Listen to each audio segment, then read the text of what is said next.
우리가 저번 시간에는 19절 이 한 절을 중심으로 해서 율법이 가지고 있는 기원, 또 목적, 또한 특징과 그 율법이 가지고 있는 유효 기간이 어떠한가에 대해서 이야기를 나눴습니다.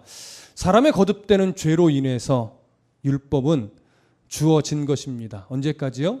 메시아 예수 그리스도께서 오시기까지. 그래서 그 율법은 누구를 통해서 주신 것이냐? 바로 모세를 통하여 하나님께서 우리에게 주셨다라고 하는 이야기를 주요 내용으로 해서 말씀을 나누었습니다. 오늘은 그 율법에 대해서 조금 더 깊게 들어가게 되는데요. 20절 함께 읽어볼까요? 20절 시작. 그 중보자는 한 편만 위한 자가 아니라 하나님은 한 분이시니라. 해석하기가 만만치 않은 구절입니다. 왜냐하면 그 중보자는 한 편만 위한 자가 아니다.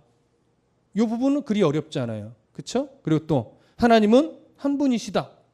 어렵지 않아요. 근데 문제는 두 개를 연결해서 한 문장이 되었기 때문에 문제예요. 자, 그 중보자는 한 편만 위한 자가 아니나 그러나와 같은 역접의 접속사죠. 중보자는 한 편만 위한 자가 아니지만 하나님은 뭐래요? 한 분이시래요. 이해가 되세요? 앞뒤를 나눠 놓으면 이해가 안 되는 거 아니에요. 근데 접속사를 놓고서 한 문장으로 붙여놨단 말이죠. 그러니까 이해가 안 가요. 무슨 말씀 이해되시죠? 그래서 조금의 해석이 필요한 부분인데 우선 그 중보자는 한 편만 위한 자가 아니라 이 부분에서 그 중보자 누구를 말하는 걸까요? 그 중보자 바로 19절에서 이야기하고 있는 중보자 바로 모세를 이야기하는 겁니다. 자, 그러면 19절에서는 율법을 세우는 중보자, 율법을 이스라엘 백성들에게 수여하는 중개자로서 사용된 모세를 의미했는데 종종 이 부분을 이해함에 있어서 모세가 이스라엘 백성들에게 율법을 전했지만 19절에서는 무슨 표현이 하나 더 있었어요?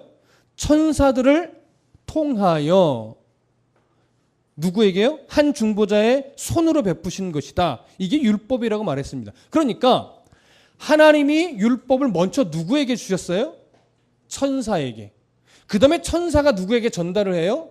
모세에게. 그 다음에 모세가 누구에게 공포를 합니까? 백성들에게 공포를 하죠. 그러다 보니까 종종 학자들은 여기서 말하는 중보자는 둘이다. 누구와 누구? 천사와 모세다. 그러다 보니까 이것을 신학적으로 종종 뭐라고 말하냐면 이중의 중재 또는 두 겹의 중재다 이런 표현을 사용하기도 합니다.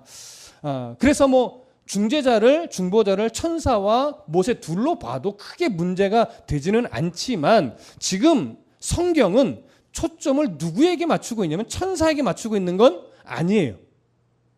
하나님과 사람 사이에 율법의 중보자로서 하나님이 세우신 누구? 모세에게 초점을 맞추고 있다라고 하는 사실이죠. 그렇기 때문에 굳이 이 구절에서 천사와 함께 모세도 같이 중보자다 이렇게까지 굳이 들어갈 필요는 없습니다. 그래서 천사는 그저 하나님께서 모세에게 전달해라 라고 하는 차원의 전달자 정도로만 이해를 하고 하나님과 이스라엘 백성들 사이에 중보자는 그냥 모세로 보는 것이 가장 자연스럽습니다. 그래서 우리는 그렇게 이해를 하고 보려고 합니다. 자, 그러면 한 가지를 더 점검하시죠.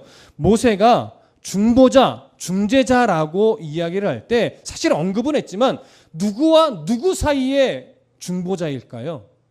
하나님과 인간 사이의 중보자일 거예요. 그러나 종종 이것을 하나님과 인간 사이의 중보자냐 아니면 천사와 인간 사이의 중보자냐 이렇게 말하는 학자들도 있어요.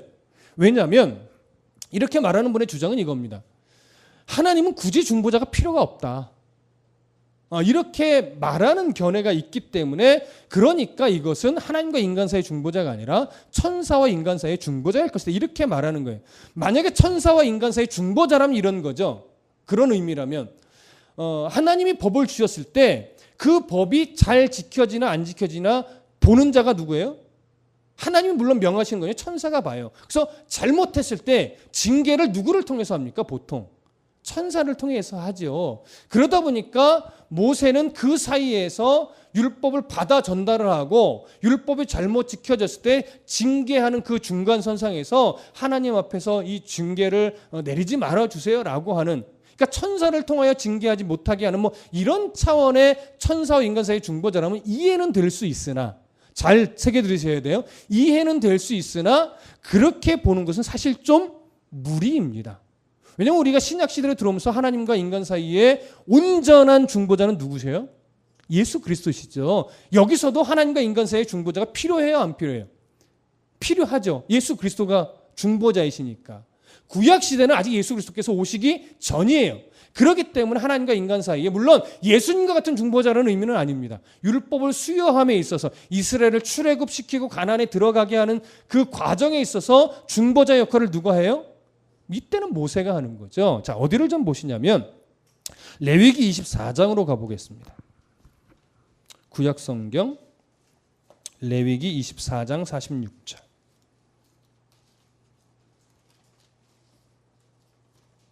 레위기 24장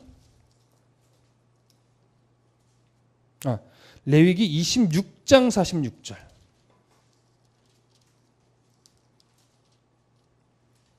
자, 26장 46절. 우리 함께 읽겠습니다. 레위기 26장 46절 시작. 이것은 여호와께서 시내산에서 자기와 이스라엘 자손 사이에 모세를 통하여 세우신 규례와 법도와 율법이니라. 자, 율법을 누구와 누구 사이에 누구를 통해서 세웠대요? 하나님과 인간 사이에 모세를 통하여 율법을 주었다라고 세웠다라고 레위기가 정확하게 말씀을 하고 있습니다. 한 구절 더 보시죠. 신명기 5장 5절. 구약성경 민수기 다음에 신명기 5장 5절로 갑니다. 자, 함께 읽어보겠습니다. 신명기 5장 5절 시작. 그때에 너희가 불을 두려워하여 산에 오르지 못하므로 내가 여호와와 너희 중간에 서서 여호와의 말씀을 너희에게 전하였노라. 여호와께서 이르시되. 자, 여호와 하나님의 말씀을 어떻게 전했대요? 모세가 하나님과 이스라엘 사이에서 전했다라고 정확하게 여기서도 표현하고 있습니다.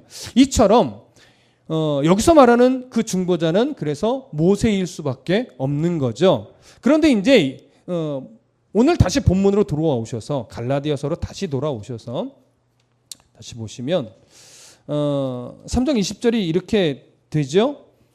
그 중보자는 한편만 위한 자가 아니다 이렇게 말합니다. 자, 이제 저를 보세요. 중보자는 분명히 모세인데 그 모세는 한편만 위한 자가 아니래. 이게 무슨 의미일까요? 중보자는 누구와 누구 사이에서 중간 역할을 하는 거예요?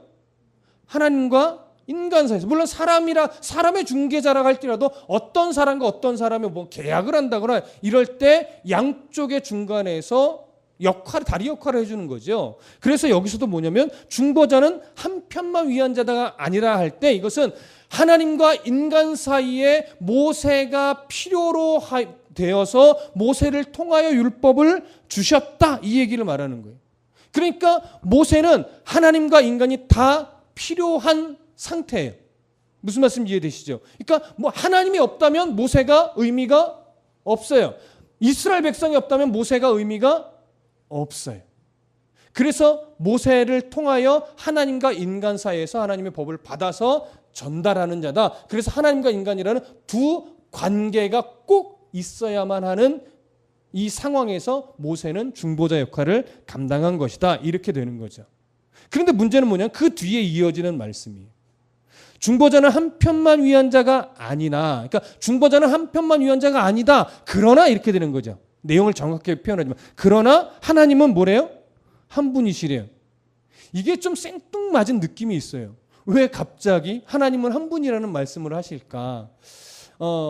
여기서 하나님은 한 분이라는 표현을 왜 바울이 하고 있는지를 이해하려면 지금 갈라디아서에서 율법을 무엇을 자꾸 대조시키고 무엇을 강조하기 위해서 지금 사용하고 있는가를 이해하셔야 돼요. 자, 기본적으로 갈라디아서의 율법은 무엇을 위해 지금 사용되고 있어요? 율법은 하나님이 아브라함과 맺은 언약과 비교할 때 하나님 아브라함과 맺으신 언약은 영원하고 또 우월하지만 그리고 구원에 직접적인 관계가 있는 언약이지만 율법은 구원에 직접적인 관계가 있다 없다? 없다. 하나님이 직접 맺으신 언약에 비해서 우월하다 우월하지 못하다? 우월하지 못하다. 또 율법은 영원하다 영원하지 않다. 영원하지 않다. 이 부분을 지금 계속 비교해 오고 있는 중이란 말이죠. 그렇기 때문에 지금 19절에서 20절에서 중보자는 한 편만 위한 자가 아니다 라고 할 때는 그렇다면 하나님은 한 편만 위한 자다. 이런 의미로 자연스럽게 연결되는 게 당연합니까? 안 당연합니까? 그렇게 연결이 되어야만 하죠. 근데 번역상 표현을 뭐라고 했어요? 하나님은 한 분이시다 이렇게 표현하는 거예요. 그러니까 이 한 분이시라는 표현만 이해하면 앞에랑 뭔가 전혀 안 맞아요. 그러나 문맥 안에서 이해를 하면 이것은 단순하게 하나님은 한 분이야 이걸 이야기하는 것이 아니라 모세는 하나님과 인간 사이에서 중재자의 역할로 양편이 다 필요한 상태에서 율법을 주어진 거지만 하나님은 중재자가 필요 없이 아브라함에게 일방적으로 아브라함을 위해서 뭐 해줬다? 언약을 맺어 주셨다라고 하는 거죠. 그러니까 보세요. 모세를 필요로 했던 율법이 더 우월합니까? 중재자의 필요 없이 하나님이 일방적으로 아브라함에게 주신 언약이 더 우월하겠습니까? 당연히 아브라함에게 직접 주신 언약이 우월할 수밖에 없죠. 무슨 말씀인지 이해되세요? 지금 20절의 말씀은 바로 그런 의미입니다. 자, 그러니까 한번 생각해 보세요. 율법이라고 하는 것은요. 모세를 중보자로 놓고 하나님과 인간 사이에서 하나님의 말씀을 받아서 전달한 계명이에요. 그렇다면 이 계명에는 인간 편에 있어서 어떻게 해야 된다는 조건도 담겨 있고 이 조건을 만족시키지 못할 때는 결과가 어떻게 된다라고 하는 내용까지도 다 담겨 있죠. 무슨 말씀인지 이해되세요? 그러니까 율법을 지키면 다 지키면 어떻게 돼요? 의에 이뤄요. 율법을 하나라도 못 지키면 저주를 받는 거예요. 그러나 하나님께서 아브라함에게 일방적으로 언약을 맺으신 그 약속은 어떤 조건이 있던가요? 쪼갠 고기 사이를 놓고서 그 사이로 지나가는 언약을 맺을 때도 원래는 인간 사이에서는 쌍방의 언약이지만 아브라함은 그 쪼갠 고기 사이를 지나갔어요? 안 지나갔어요? 안 지나갔죠. 뭐만 지나가요? 하나님을 상징하는 횃불만 지나가요. 그렇기 때문에 이 언약은 뭐예요? 하나님이 자신의 생명을 걸고 아브라함과 맺으신 언약으로서 그 후손 대대에 하나님이 구원을 이루어내겠다라고 하는 약속이 그 안에 담겨 있는 거예요. 그렇기 때문에 아브라함과 맺으신 하나님의 이 언약이 영원한 것이고 율법에 비해서 훨씬 더 우월한 언약이 되는 겁니다. 그렇기 때문에 이 10절도 무엇이 강조되고 있냐면 언약의 우월성이 강조되고 있는 겁니다. 자, 이 정도로 일단 20절을 정리하고 나서 21절로 넘어가 볼게요. 21절 함께 읽습니다. 시작. 그러면 율법이 하나님의 약속들과 반대되는 것이냐? 결코 그럴 수 없느니라. 만일 능히 살게 하는 율법을 주셨더라면 의가 반드시 율법으로 말미암아 쓰리라. 바울이 자꾸만 율법은 구원에 어떤 영향을 미칠 수 없다. 율법은 의를 이루는데 아무런 능력이 없다. 율법은 하나님과 아브라함이 맺으신 언약에 비하면 우월하지도 못하다. 이런 것들을 계속 강조하다 보니까 율법주의자들은 반대적으로 어떤 공격적인 질문이에요. 그렇다면 율법은 아무런 가치도 없는 거냐? 율법은 하나님의 언약과 아예 대치되는 것이냐? 율법이 그렇게 나쁜 거냐? 이런 식의 공격적인 질문이 자꾸 들어오게 되어 있는 거예요. 그런 질문들에 대해서 바울은 오늘 21절에서 뭐라고 말하냐면 율법은 하나님의 약속들과 반대되는 것이 결코 아니다 라고 하는 부분을 강조하는 거예요. 자, 그러면 바울은 율법이 하나님의 약속들과 반대되는 것이 결코 아니라고 하면서 무슨 말씀으로 연결을 하냐면 만일 능히 살게 하는 율법을 주셨더라면 의가 반드시 율법으로 말미암았으리라 이렇게 얘기해요. 자, 이게 무슨 의미냐면 유대인들은요 왜 율법을 구원에 이르는 그런 역할을 하는 것이냐 일단 생각을 하게 됐냐면 레위기를 한 번 더 보셔요. 레위기 18장 5절로 가볼게요. 레위기 18장 5절.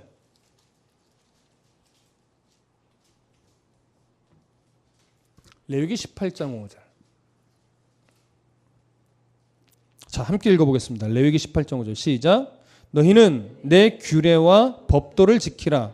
사람이 이를 행하면 그로 말미암아 살리라. 나는 여호와니라. 자, 18장 레위기 18장 5절만 보면 딱 어떤 뉘앙스예요?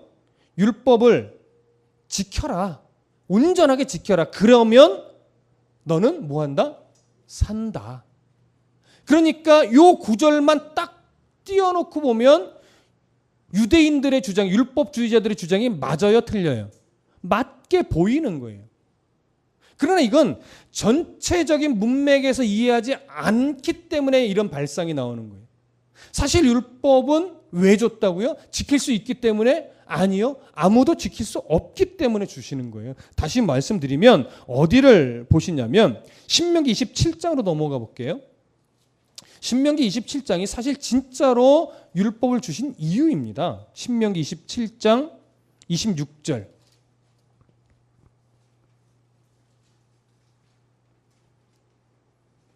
자, 찾으신 분도 함께 읽겠습니다. 신명기 27장 26절. 시작. 이 율법의 말씀을 실행하지 아니하는 자는 저주를 받을 것이라 할 것이요 모든 백성은 아멘 할지니라. 자, 율법을 다 낭독하고 선언하고 나서 말합니다. 이 율법의 말씀을 실행하지 않는 자는 뭘 받아요? 저주를 받아요. 그래서 백성들에게 아멘 하래요. 그래서 백성들이 뭐 했겠어요? 아멘 외쳤을 겁니다. 이 얘기는 뭐예요? 그대로 지켜내겠습니다. 이 얘기를 하는 거예요. 그러나 잘 생각해 보십시오. 율법이 만약에 100개라고 가정을 하십시다. 물론 더 많지만 100개 중에 만약에 1개를 어겼어요. 그러면 아이고 99개나 지켰어? 아우 저주 안 받아도 돼 이럴까요? 99개 중에 1개를 어겨도 율법을 어긴 거예요. 그런데 1개만 지키고 99개를 다 어겼어요. 이렇게나 많이 어겼어? 너는 1개 어긴 애보다 더 많이 저주를 받아야 되겠다 이럴까요? 그렇지 않단 말이죠. 1개를 어긴 자도 그냥 율법을 어긴 거예요. 99개를 어긴 자도 그냥 율법을 어긴 거예요. 그렇기 때문에 율법을 온전하게 지켜야 된다는 얘기는 뭐냐면 모든 계명, 외적인 의미와 내적인 본질까지도 온전하게 다 지켜낼 때에만 비로소 그는 뭐한다? 산다라고 하는 얘기예요. 그러니까 율법을 지켜서 살 수 있는 자가 있다는 얘기예요? 없다는 얘기예요? 없다는 얘기란 말이에요. 그래서 오늘 신명기 말씀은 이 율법을 실행하지 않는 자는 다 저주를 받을 것이다 이 얘기를 할 때 실제로 뭐냐면 무슨 의미냐면 이것은 앞에 레위기 말씀과 연결해서 볼 때 율법을 잘 지켜야 된다. 으쌰으쌰 내가 힘을 줄게 용기를 줄게 너 잘 지켜서 꼭 의에 이르러 와야 돼. 이렇게 응원하고 있는 구절이 아니라 너희들은 지금 영적 상태가 죄의 종노릇된 자야. 너희들은 이것을 잘 모르는구나. 내가 이것을 깨닫게 해줄게. 율법을 내가 준다. 이 율법을 100% 다 지킨다면 너희들이 살아. 그러나 1개라도 어기면 그건 죽는 거야. 아멘해. 아멘 그런 거예요. 근데 이 아멘이 우리는 능력이 없으니 하나님 살려주세요. 이런 아멘이었으면 사실 가장 좋은 아멘이었어요. 근데 이상하게 유대인들은 이것을 그런 의미의 아멘으로 받아들인 것이 아니라 알겠습니다. 어떻게 쓰든 우리가 100% 지켜내어 의에 이르는 백성이 되고야 말겠습니다. 이렇게 돼버린 거예요. 율법이 의도하는 바를 제대로 몰랐던 거죠. 왜요? 우리가 사람이 죄의 아담의 범죄 이후로 죄의 종노릇된 자라는 사실을 잘 인식하지 못한 거예요.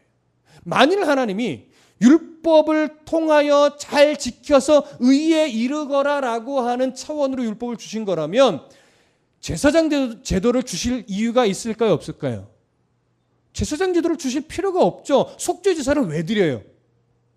예수님이 이 땅에 인간의 몸을 입고 오실 이유가 있을까요? 없을까요? 없죠. 제사장 제도가 필요가 없고 예수님이 오실 필요가 없습니다. 그냥 율법을 잘 지킨 자는 하나님의 천국 백성이 되게 하고 율법을 한 개라도 어긴 자는 그냥 뭐 하면 돼요? 저주로 죽이면 되는 거예요. 그래야 율법을 주신 의도가 맞는 거예요.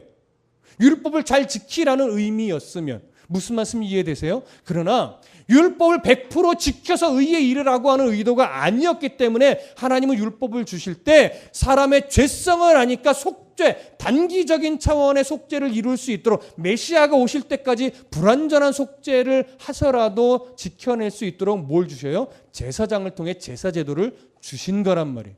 근데 왜 제사제도를 주셨는지에 대한 인식도 그 당시에는 제대로 못했던 것으로 보여집니다. 그래서 율법은 다시금 바울이 강조하고 있는 것이 뭐냐면 율법을 지켜서 의에 이르라고 주신 것이 아니다 라고 하는 것을 지금 계속 갈라디아 성도들에게 보여주는 거예요. 그들은 자꾸 어떻게 해요? 율법주의적 거짓 교사들 때문에 예수를 믿는 것으로 불완전해. 예수를 믿는 그 내용 안에 율법을 행하는 것이 더 추가되어야 온전한 구원에 이른다. 이런 자꾸 어리석은 소리에 귀를 기울이고 마음을 이미 뺏겨버렸기 때문이죠. 자, 마지막 22절을 읽어볼까요? 다시 본문으로 돌아오셔서 갈라디아서 3장 22절. 자, 함께 읽겠습니다. 시작. 그러나 성경이 모든 것을 죄 아래 가두었으니 이는 예수 그리스도를 믿음으로 말미암는 약속을 믿는 자들에게 주려 함이라. 자, 그러나 이렇게 말합니다. 성경이 모든 것을 죄 아래 가두었다 이렇게 말해요. 자, 여기서 조금 여러분들 어색한 표현 있지 않습니까? 지금 우리는 무엇에 대한 이야기를 계속 진행하고 있어요? 율법에 대한 이야기를 진행하고 있어요. 그렇다면 22절은요, 이렇게 나가는 게 더 자연스러워요. 그러나 율법이 모든 것을 어디에 가두었다? 죄 아래 가두었다. 이렇게 말하는 것이 더 자연스럽습니다. 근데 갑자기 그러나 성경이 모든 것을 가두었다. 이렇게 표현해요. 율법이라고 하는 단어가 들어갈 자리에 성경이라는 단어를 집어넣고 있어요. 자, 왜 그럴까요? 이 부분 우리가 좀 생각해 봐야 되는데 여기 성경이라고 하는 단어를 헬라어 성경으로 보면 관사가 붙어 있어요. 그 성경이 이렇게 말하는 그 성경이. 그렇다면 여기서 말하는 그 성경은 구약 성경 전체를 말하거나 모세오경 전체를 말하는 것이 아니라 바울이 염두에 두고 있는 어떤 성경의 한 구절을 의미하는 거예요. 그 구절이 뭐냐면 좀 전에 우리가 읽었던 신명기 27장 26절의 말씀인 겁니다. 자, 신명기 27장 26절의 말씀이 결국 뭐예요? 이 율법의 말씀을 실행하지 아니하는 자는 저주를 받을 것이라 이 얘기죠.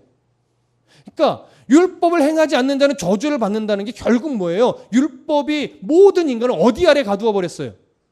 율법 아래 또 죄 아래 가두어 버린 거예요. 그러니까 죄 아래 가두었다는 것이 우리는 죄 아래 안 갇혀 있는 자인데 율법을 통해서 억지로 우리를 죄에 가두어 버렸다 이 얘기가 아니라 율법이 모든 것을 죄 아래 가두었다는 것은 뭐냐면 율법을 통해서 비로소 우리들에게 뭐가 죄인지를 그리고 우리가 죄의 종로로 타고 있는 정말로 악한 자임을 보게 했다. 깨닫게 했다. 마음 깊이 느끼게 해줬다. 이 얘기를 말하는 거예요.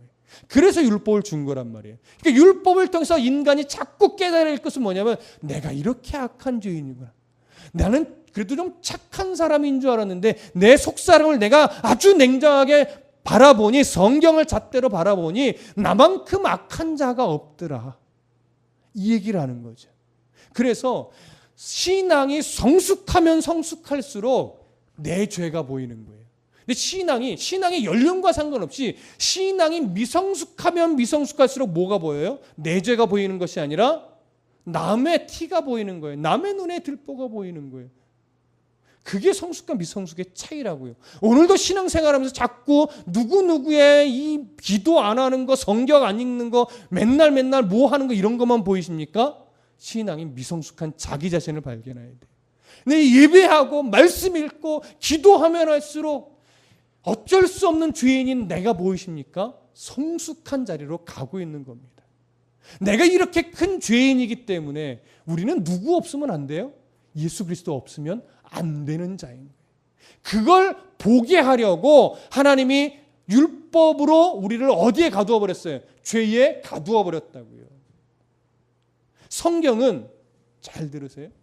제가 말씀을 늘 강해를 하면서 칭찬을 잘 못하는 이유가 뭐냐면 여러분들이 신앙생활을 못해서가 아니라, 그리고 제가 성격이 못돼 먹어서가 아니라, 성경은 90%가 뭐라고요? 책망이라고요. 책망은 벌하기 위한 책망이 아니라 우리를 회복시키기 위한 책망이고, 우리를 하나님의 자녀답게 만들려고 하는 책망이고, 하나님이 우리를 사랑하기 때문에 주시는 책망이란 말이에요. 그렇기 때문에 성경을 근거로 바르게 책망하면 그게 마음이 아픈 것이 아니라 오히려 위로가 되죠. 오히려 나를 지적해주고 책망해주고, 너 그렇게 신앙생활하면 안 돼, 너 그렇게 성도답지 못하게 좌절감에 빠져있으면 안 돼, 너는 얼마나 소중한 자인데 그렇게 세상에 치우쳐서 살아가느냐, 이런 지적들을 계속할 때마다 아픈데 감사한 거예요. 너무나 찔러서 아픈데 위로가 되는 거예요. 그게 성경 말씀이 주는 책망이라는 거죠. 그래서 제가 잘 위로를 못하고 계속 책망만 하고 지적만 할 수밖에 없는 이유가 그래요. 제가 못돼서가 아니에요. 물론 죄인이지만 그래야 뭐가 자라요? 신앙이 자라요. 죄예요. 죄예요. 죄인이라서 그래요. 이걸 계속 성경이 지적한단 말이죠. 그러면 왜 이렇게 죄 아래 가두었느냐? 왜 이렇게 죄를 지적해 주시느냐? 이유는 하나예요. 예수 그리스도를 믿음으로 말미암는 약속을 믿는 자들에게 주려 함이라. 예수 그리스도를 통하지 않고는 어디에 갈 수 없기 때문에, 하나님의 나라에 갈 수 없기 때문에, 하나님 나라의 백성이 되는 유일한 길은 예수 그리스도의 십자가를 통과하는 것밖에 없기 때문에, 세상에 너무나 많은 악한 자들이 그걸 가로채고 있죠.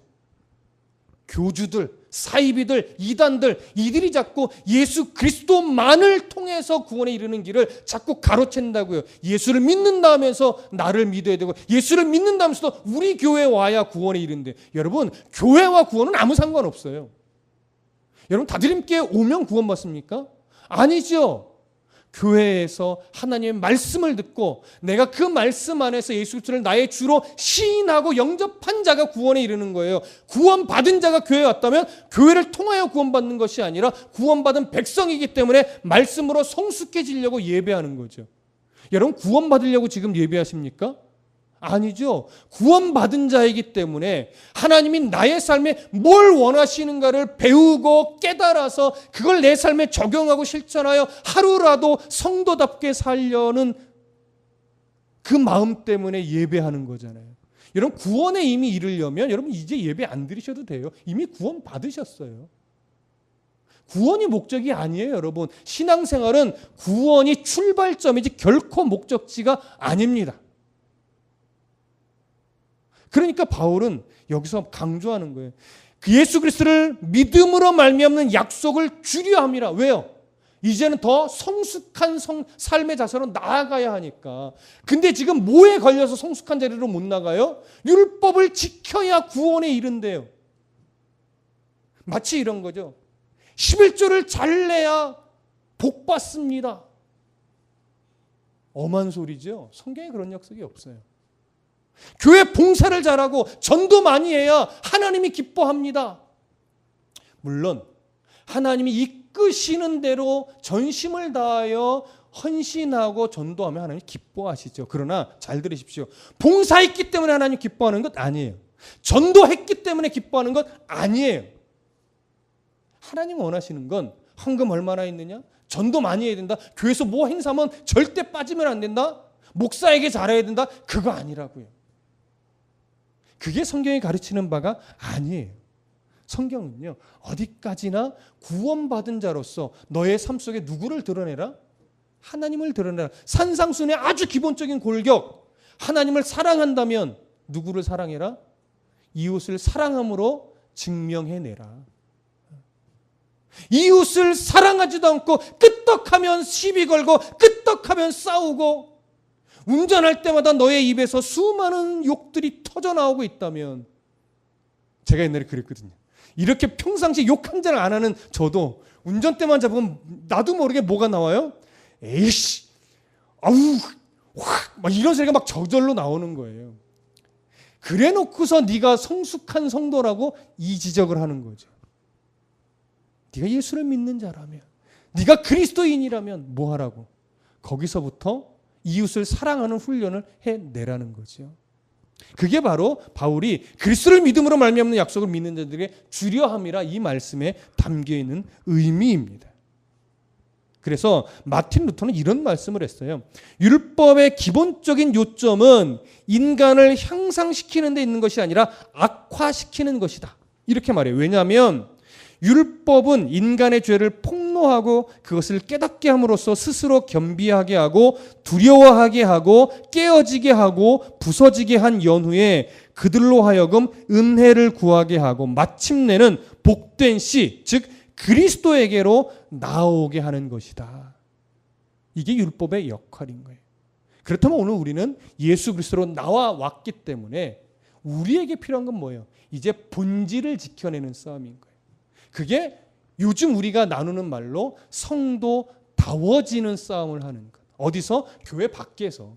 교회 안에서는 대부분 다 성도다워요. 웬만하면. 근데 교회 밖에서도 성도다워야 한다라고 하는 것이죠. 로마서 4장 25절 이런 말씀이 있습니다. 예수는 우리가 범한 것 때문에 내 줌이 되고 또한 우리를 의롭다 하시기 위하여 살아나셨느니라.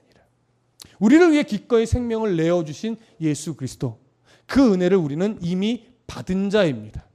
그렇다면 우리는 이제 어떤 행위에 매여 살 것이 아니라 신앙인의 본질을 지켜 내므로 말미암아 하나님이 우리에게 원하시는 삶의 흔적들을 많이 만들어 내야만 하는 겁니다. 그래서 성도는 위선적이어야 돼요. 어떤 위선? 자존심을 위한 위선이 아니라 하나님 때문에 참아내는 위선. 그럴 때 그 참는 자리에, 그 인내하는 자리에, 그 겸손의 자리에, 그 낮아지는 자리에, 그 손해보는 자리에, 그 양보하는 자리에 뭐가 드러나요? 하나님의 영광이 드러납니다. 이러한 삶을 기꺼이 살아내기로 오늘 결단하고 또 결심하는 성도 모두 되시기를 소원합니다. 기도하겠습니다.